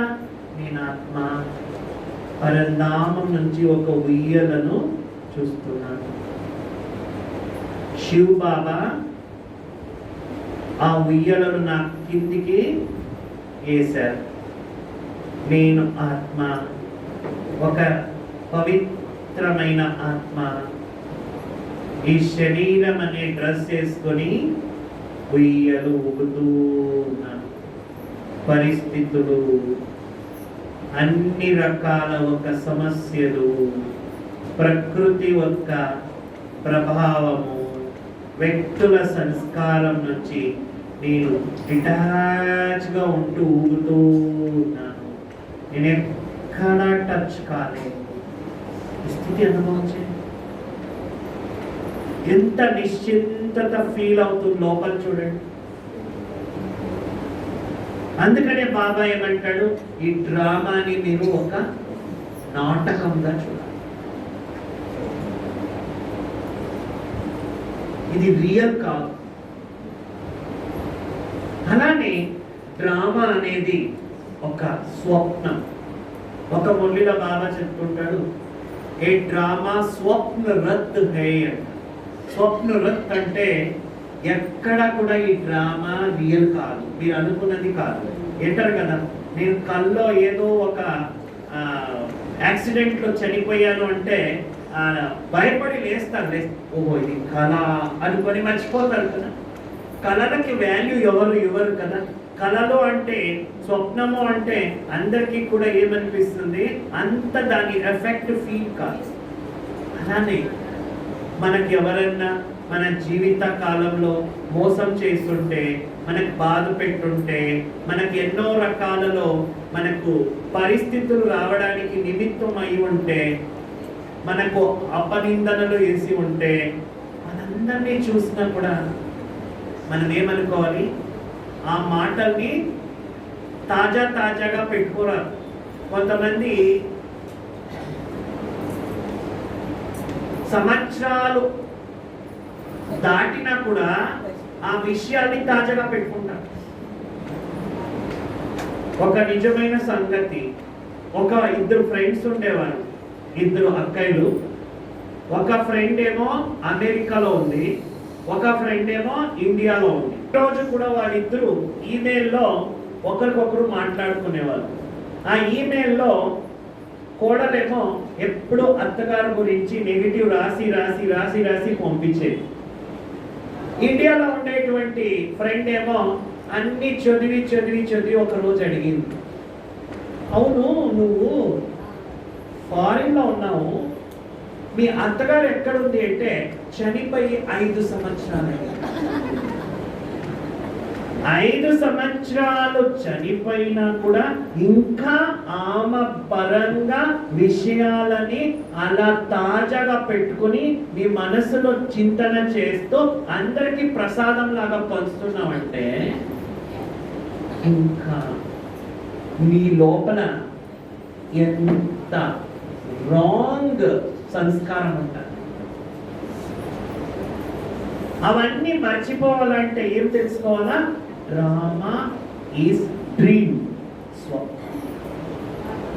जो हो गया సో हो गया, ఏ స్వప్నమే. కళలకు వాల్యూ లేదు, ఇది కళ. సింపుల్ గా లైట్ గా తీసుకోవాలి. అలానే డ్రామాలో మరొక విషయం ఏంటంటే, కొన్ని పుస్తకాలలో కొన్ని స్టోరీస్, కొన్ని కథలు వినడానికి చాలా ఇంట్రెస్ట్ అనిపిస్తుంది.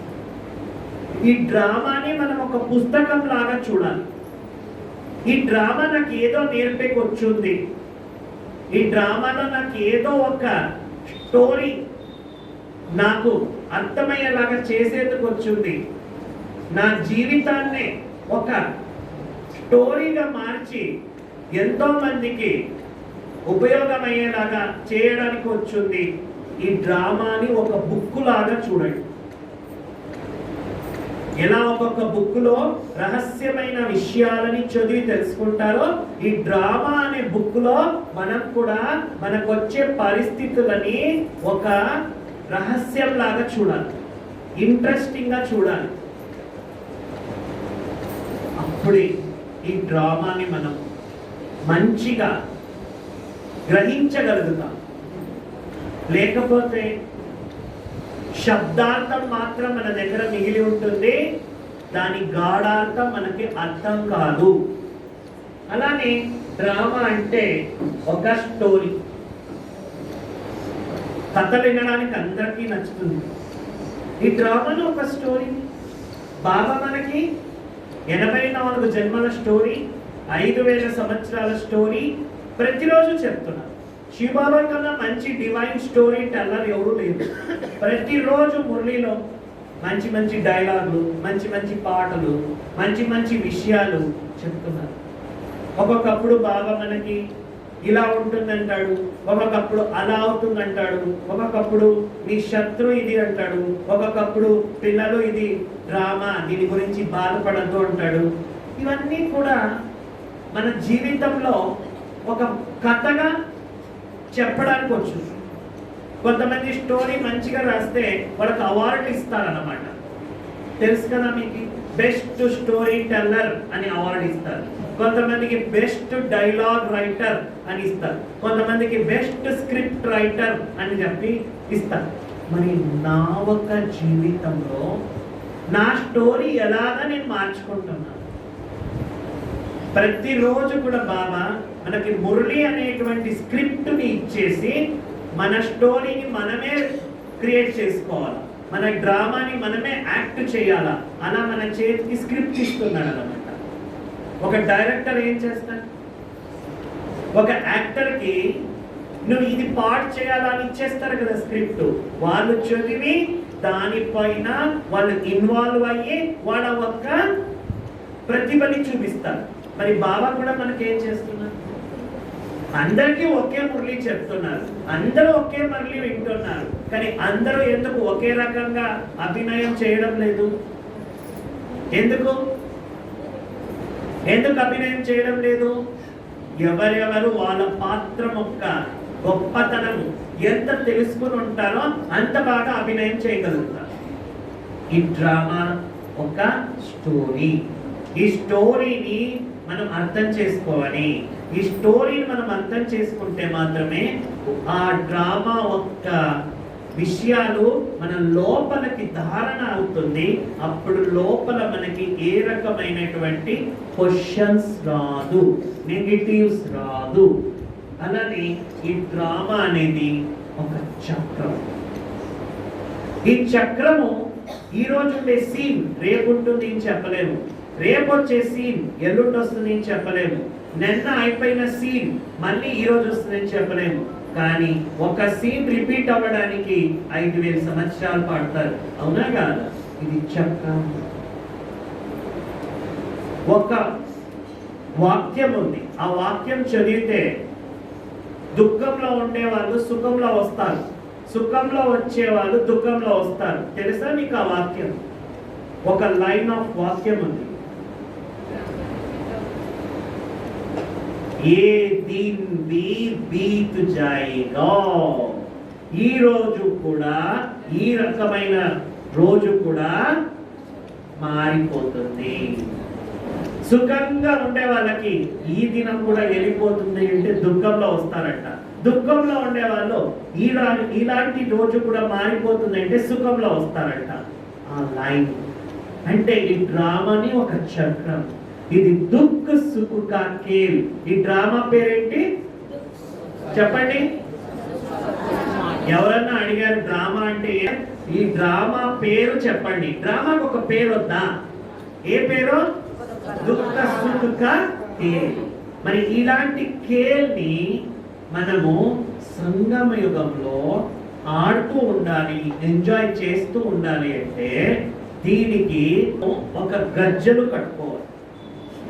ఎలా? ఇందాక ఎవరు మేఘనాథ్ గజ్జలు లేకుండా డాన్స్ చేశాడు, చాలా బాగా చేశాడు. కానీ మనం ఈ డ్రామా అనేటువంటి ఈ ఒక్క స్టేజ్ పైన, ఈ జీవితంలో ఈ స్టేజ్ పైన మనం డాన్స్ చేయాలంటే మనమందరం కూడా ఒక గజ్జలు కట్టుకోవాలి. ఆ గజ్జలు కట్టుకొని ఉంటే గాన మనం ఎప్పుడు డిస్టర్బ్ కాము. ఆ గజ్జలు పేరు నథింగ్ న్యూ. ఏమి ఆ గజ్జల పేరు? Nothing new. ఏది కొత్తది కాదు, ఏది కొత్తది కాదు. Nothing new, nothing new, nothing new. ఇలాంటి గజ్జలుగాన మనం కట్టుకుని ఉంటే ఈ డ్రామాలో డిస్టర్బ్ కాదు. ఈ గజ్జలు కట్టుకోకపోతే, ఇప్పుడు ఈ ఒక ఇది ఉంటుంది కదా, సంక్రాంతి పండుగ వస్తే కనుక ఏం చేస్తారు? ఈ ఒక ఏదది ఎద్దులకి, గంగిరెద్దులకి గజ్జలు కడతారు. ఎందుకు కడతారు? ఉత్సాహం రావడం కోసం కదా. ఆ ఒక మ్యూజిక్ వచ్చినప్పుడు ఇంకొంచెం బాగా అది ముందుకు వెళ్తుంది. డాన్స్ చేసే వాళ్ళకి ఎందుకు గజ్జలు కడతారు? డాన్సర్స్ కి ఎందుకు గజ్జలు కడతారు? ఇంకా ఉత్సాహం రావడానికి, ఒక స్పిరిట్ రావడానికి. అవునా కాదా? అలానే బాబా కూడా మనకి ఈ డ్రామా అనేటువంటి ఈ ఒక్క వేదిక పైన మన పిల్లలకి డిస్టర్బ్ కాకూడదని నథింగ్ న్యూ అనేటువంటి గజ్జలు కట్టారు. ఏ గజ్జలు కట్టారు? ఏ గజ్జలు? ఏ గజ్జలు? మరి ఏదైనా పరిస్థితి వస్తే ఏ గజ్జలు కట్టుకోవాలి? ఎంత లోతులో మీరు గజ్జలు కట్టుకుంటారో అంత బాగా మీ మనసు డాన్స్. మీరు లూజ్ గా కట్టుకున్నారు అనుకోండి, మీరు అనుకున్నప్పుడే అది అలానే జారిపోతుంది, అక్కడ నష వెళ్ళిపోతుంది. సో టైట్ గా కట్టుకోవాలి. అంత టైట్ గా కట్టుకుంటారో అంత మంచిగా మీరు డాన్స్ చేయొచ్చు. ఈ డ్రామాకి కొన్ని సీక్రెట్లు ఉన్నాయి. బాబా మనకి అది గుర్తు చేస్తూ ఉంటారు, కానీ మనం మర్చిపోతూ ఉంటాం. వచ్చే ఈ డ్రామా పేపర్ టైగర్ హే అంటాడు. ఇనున్నారా మీరు? ఏమంటారు? వచ్చే ఈ డ్రామా పేపర్ టైగర్ హే అంటాడు. ఎందుకు బాబా పేపర్ టైగర్ అంటారు చెప్పండి? టైగర్ కి పేపర్ టైగర్ కి ఏమి వ్యత్యాసం? ఏమి? టైగర్ అంటే అందరూ భయపడతారు, పేపర్ టైగర్ కి ఎందుకు భయపడరు? నీకు భయమా? పేపర్ టైగర్ భయమా నీకు? ఎందుకు?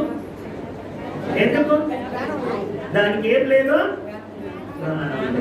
మరి ఒక పరిస్థితిని బాబా ఏమంటాడు? Paper tiger. మరి దాన్ని చూసి భయపడుతున్నాం ఎందుకంటే దాని లోపల ప్రాణం పోసాం. ఏ ప్రాణం పోసాం?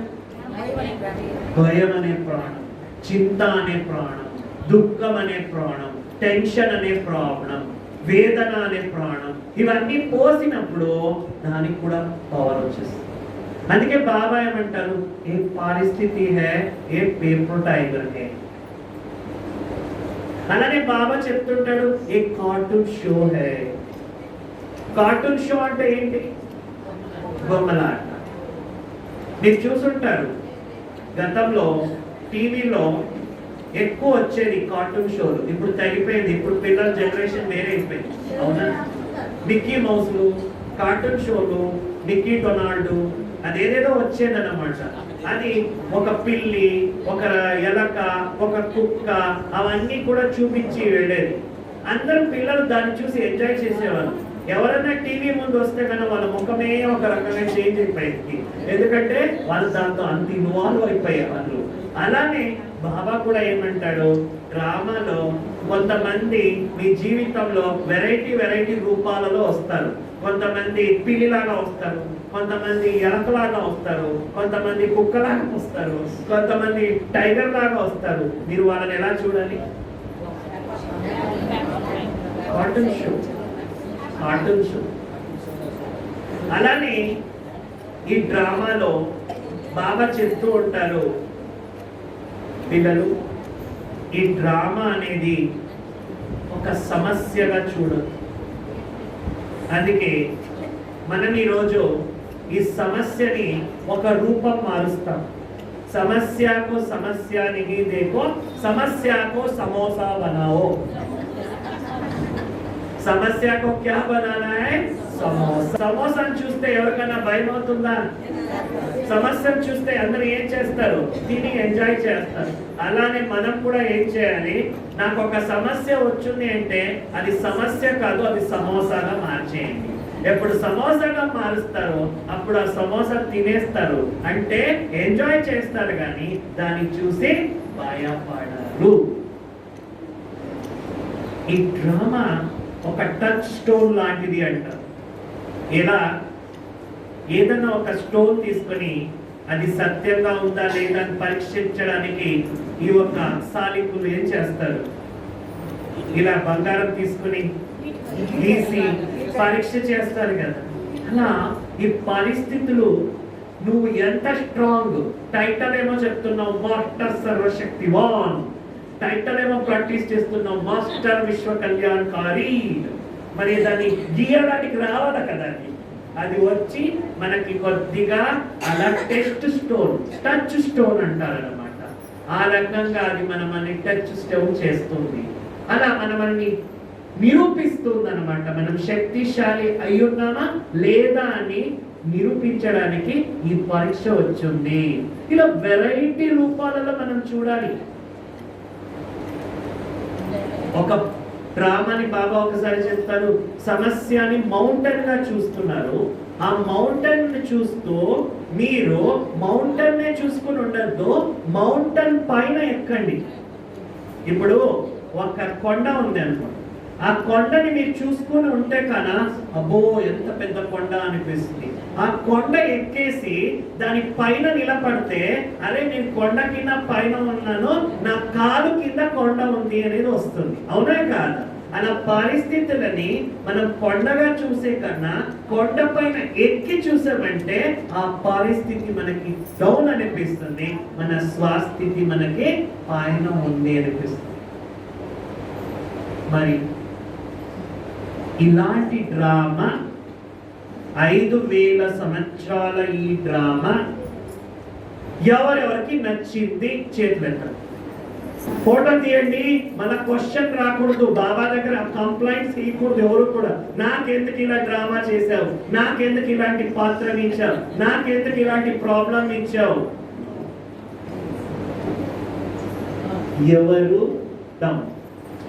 ఎవరు డ్రామాతో రాజీ పడి ఉంటారో వారు 100% బాబాకి ప్రియమైన పిల్లలుగా ఉంటారు. ఎందుకంటే మన డైరెక్టర్, మన క్రియేటర్, మన ఒక ప్రొడ్యూసర్, మన ఒక A1 సుప్రీం యాక్టర్ పర్ఫెక్ట్. మనందరికీ డ్రామా A1 గా ఉంది. నచ్చాడా మా డైరెక్టర్? మీకు నచ్చాడా మా డైరెక్టర్? నచ్చాడా మా ప్రొడ్యూసరు? నచ్చాడా మా screen writer, script writer, dialogue writer, story writer? మరి ఇంకేంటి ప్రాబ్లమే లేదు, మీరు అందరూ పాస్ అయిపోయినట్టే లెక్క.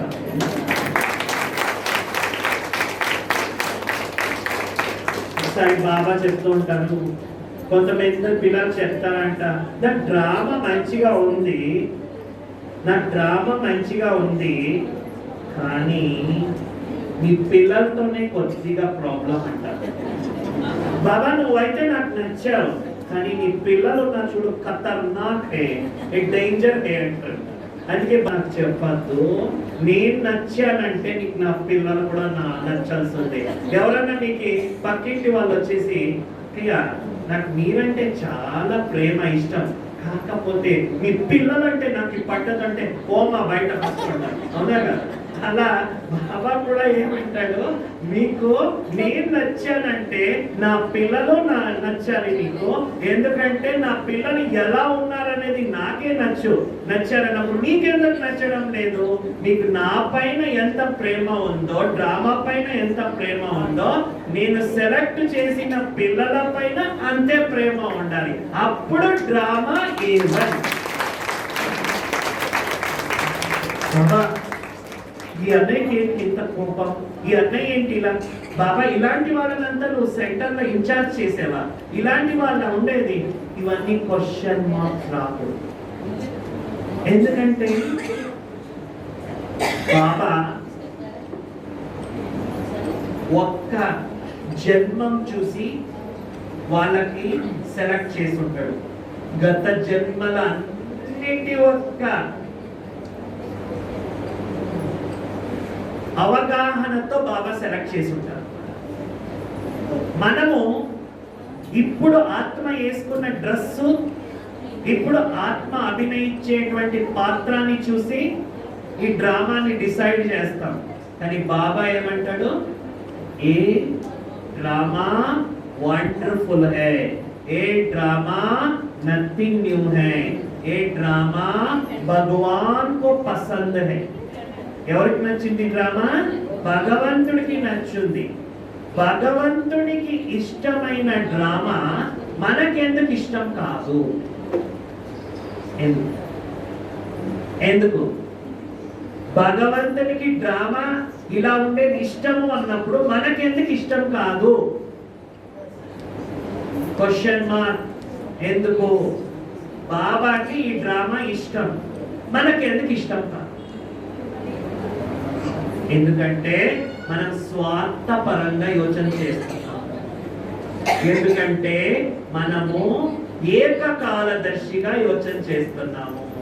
ఎందుకంటే మనము బాబా సమాన స్థితిలో ఉంటూ ఈ డ్రామాని చూడడం లేదు. అందుకే మనకి డ్రామా అంటే గాన అప్పుడప్పుడు నచ్చదు. కానీ బాబా మాత్రం ఏం చెప్తుంటాడు, పిల్లలు ఈ డ్రామా వండర్ఫుల్ ఉంది, ఈ డ్రామా మీకు నచ్చాలి. నాకు నచ్చినప్పుడు మీకు నచ్చదు అంటే ఇది బాగుండదు. కాబట్టి సంగమ యుగంలో బాబా ఎప్పుడూ చెప్తుంటాడు, సర్టిఫికేట్ తీసుకోవాలి. ఎవరవుతావా? స్వయం పసంద్, ప్రభు పసంద్, లోక్ పసంద్ అని చెప్తారు. మరి లోక్ పసంద్ అంటే డ్రామా పసంద్ కావాలి కదా. డ్రామా నాకు పసంద్ లేదు అంటే మనం లోక పసంద్ అవ్వడం కూడా. కాబట్టి ఈ బట్టిలో ఈ 2 రోజుల్లో, ఈరోజు సాయంకాలం కూడా బాబా వస్తున్నారు కాబట్టి మీ అందరూ కూడా బాబా దృష్టి ఇస్తారు కదా, 5 నిమిషాలు దృష్టి ఇస్తారు. ఆ సమయంలో విశేషంగా 2 విశేషమైన పరివర్తన తేవడానికి దృఢ సంకల్పం చేయాలి. ఒకటి, నేను పరచింతన పరదర్శన, పరచింతన డిక్షనరీ, పరదర్శన లైబ్రరీ ఇది కాల్ చేస్తాను.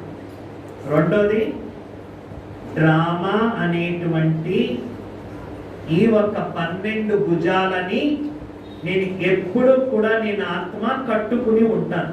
ఏ భుజాలు? 12 భుజాలు. మళ్ళీ ఏ గజ్జలు కట్టుకొని ఉంటాను? నథింగ్ న్యూ అనే గజ్జలు కట్టుకొని ఉంటాను. ఈ 12 భుజాలు మరియు నథింగ్ న్యూ గజ్జలు కట్టుకుని ఉంటే మనకి డ్రామా ఎలా అనిపిస్తుంది? A1 drama, perfect drama. అందుకే బాబా ఎప్పుడు కూడా డ్రామా बहुत अच्छा है, డ్రామా మహాన్ కళ్యాణకారి హై. ఒక మురళిలో బాబా ఇది కూడా చెప్పారు, డ్రామా పరం కళ్యాణకారి హై. చెప్పండి అందరూ, ఏ కళ్యాణకారి? ఇంకొకసారి.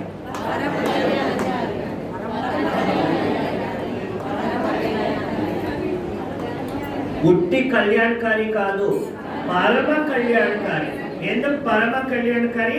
పరమాత్ముని డైరెక్షన్ ఇది, పరమాత్ముని ప్రొడక్షన్ ఇది, పరమాత్ముని క్రియేషన్ ఇది. కాబట్టి నాకు బాబా నచ్చారంటే డ్రామా కూడా నచ్చాలి.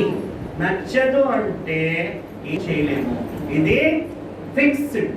కాబట్టి मुझे बाबा भी बहुत अच्छा लगता है, ड्रामा भी बहुत अच्छा लगता है. अच्छा अच्छा अच्छा అనుకుంటే మనం సచ్చా సచ్చా అవుతాము.